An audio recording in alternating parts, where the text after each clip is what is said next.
Heather Sutherland! Woo! Hi, team. Hi. So I know my look is kind of like, did someone give a troll doll a gift card to Sephora? But I just feel like I have to do the most, because otherwise I look like a Cabbage Patch doll that's seen some shit, you know? A little spooky, very plain though, very plain. My LinkedIn profile looks like a garbage pail kid that really got her shit together though. It's very professional. I am trying to actually get my shit together though, so for New Year's Eve, I made a resolution to stop drinking, and I made a resolution, well, it sounded hard, right? So I was like, okay, I just won't get blackout drunk. Because Cabbage Patch Kids can be blackout drunk, you guys. My mom once had to call poison control when I downed an entire bottle of my dad's brute aftershave. Only the finest in our house. I don't know why I did that. Like, maybe the stress of potty training was really getting to me. We'll never know. Baby's first blackout. Thankfully, I've only ever really gotten in trouble one time for my drinking. It was a St. Patrick's Day, Natch. I drank all the whiskey, and then I learned the hard way that the police don't like it when you kick your own vomit at them. Now, we all know. Yeah. So I thought a dry January was a little bit of a reach. It's okay if it was going to be a little damp, I said. But you guys, March just got moist, and not in the good way. I have been drowning my sorrows about tragedy in the world, you know, the pandemic, the war, the fact that I'm turning 40 this year. It might surprise you to know that a woman of my age and my height does not own a stepladder. I can reach everything in my apartment. I just wish that's where my goals were. I think 40 is a shit time for my acne medication to quit working. I don't know what that's about, but I think there must be a link between suicide and adult acne. Have we looked? It's a PSA more than a joke, but thank you for laughing. In my old age, my hobbies have kind of just become eating my feelings about my future. And over the last couple years, I have a lot of feelings. Pandemic, more like pandemic, am I right? There's a reason I'm wearing a dress. I think it's weird that no one really said anything about all the weight that I've gained. And by no one, I mean my boyfriend. Because what if it was his car? Imagine, one day he goes to jump in his purple Ford Fiesta, but that day it looks more like a taco truck. He's not gonna say, what happened to my car? Suspicious, unless he was never planning to buy the car. Yeah, I introduced some tension to the relationship when I brought up marriage. I don't know why it got so squirrely. I didn't say to him. He was like, I've been divorced twice. You don't want to do that? I was like, I've been dumped in some pretty messed up ways. I'm not afraid of a divorce.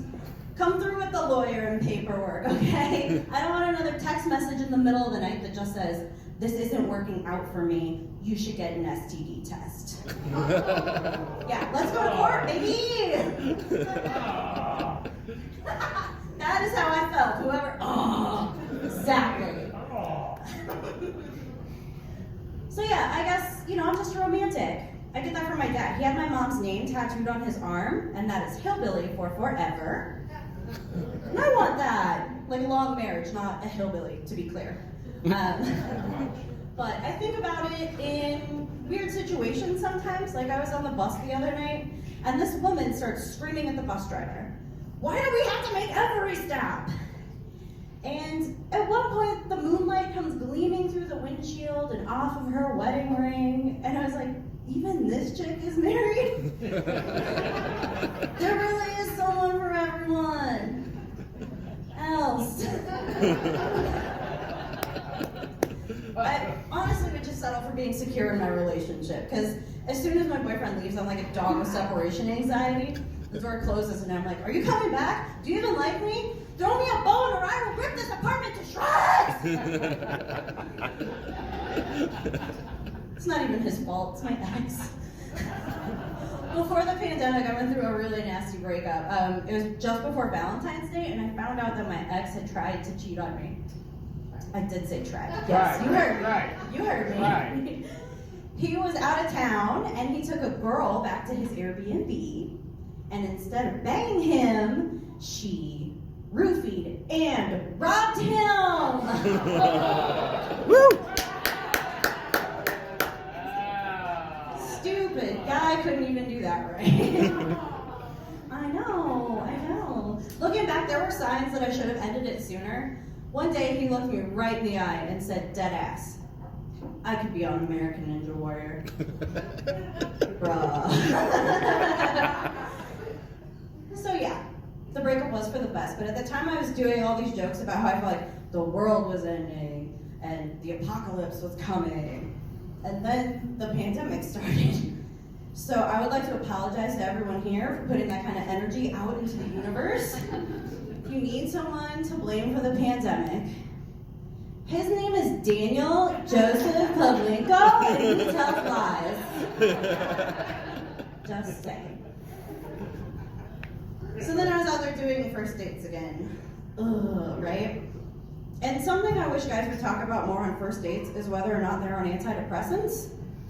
That would be important. Some of you know. There's no shame in that game, but like, if the date's going well, it would be nice to get a heads up. Because speaking of heads, if I end up with my face in your lap for 30 minutes and nothing's happening, just working away, you know? Nothing? It's gonna mess with my confidence and my abilities. And I'm already self-conscious about it because I have a small mouth, like a medically small mouth. The first time I met my hygienist, I was getting x-rays, and he's like trying to cram the x-ray plate in my face. And he gets frustrated. At one point he says, that's a tight squeeze. And I was like, hard. And then we had this really cute Vulcan mind meld moment. He looked me deep in my watering eyes, and I could hear him think, that must make blowjobs so hard for you. And I thought back to him, dude, it really does.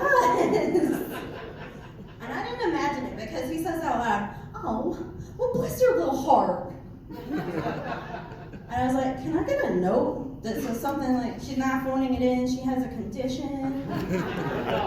No. Yeah, dudes don't take that, it turns out. Oh, so that's cool.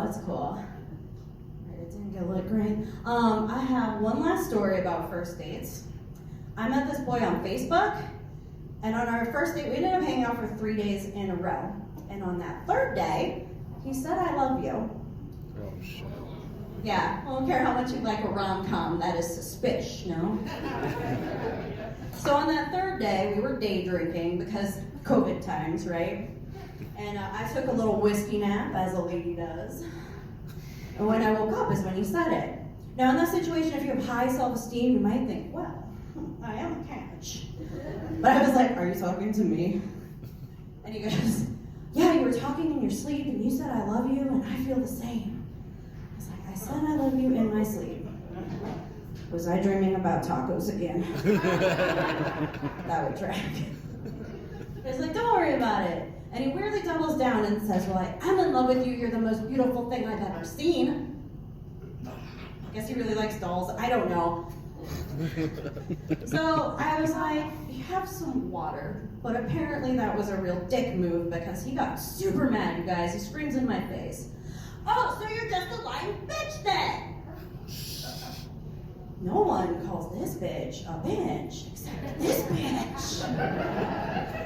So I'm about to kick him out, but his psycho spidey senses go off and he switches gears real fast. He says, fine, I'm just gonna leave my dog here and I'm gonna go kill myself.